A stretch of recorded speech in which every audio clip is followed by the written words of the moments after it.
Faire travailler ensemble des écoliers belges et italiens ne présente a priori que peu de difficultés, si ce n'est la complexité de l'organisation administrative qui différencie les deux systèmes d'enseignement et qu'il faut faire cohabiter.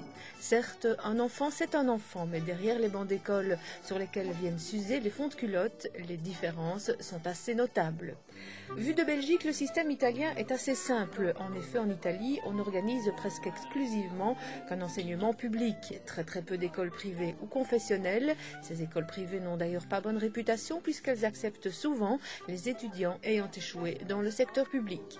Comparé à nos réseaux d'enseignement public, libres, subventionnés et confessionnels, il y a de quoi y perdre son italien, son latin. Voilà que ça commence.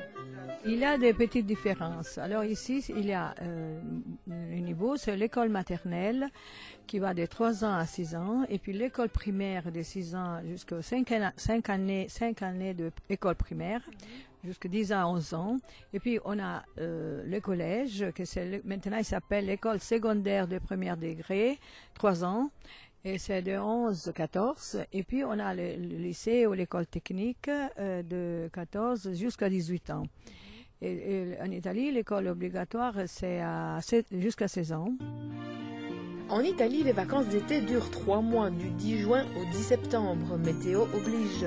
L'école primaire prévoit 200 jours scolaires au minimum. Les vacances de Noël durent 2 semaines, celles de Pâques une petite semaine.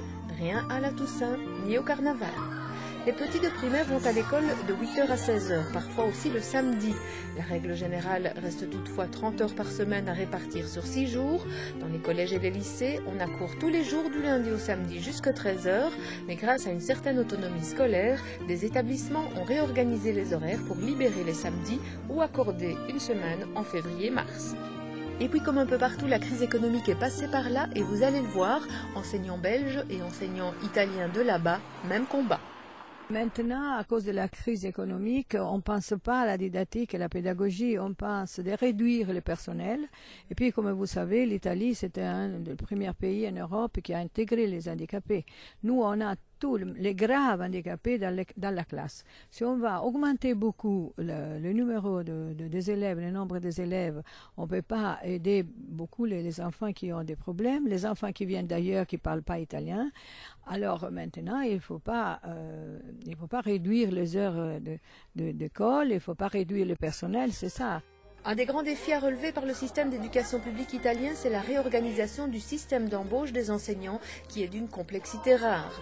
Les statuts précaires sont légion, le système n'est pas symétrique. Les enseignants les plus qualifiés se retrouvent dans les grands lycées urbains.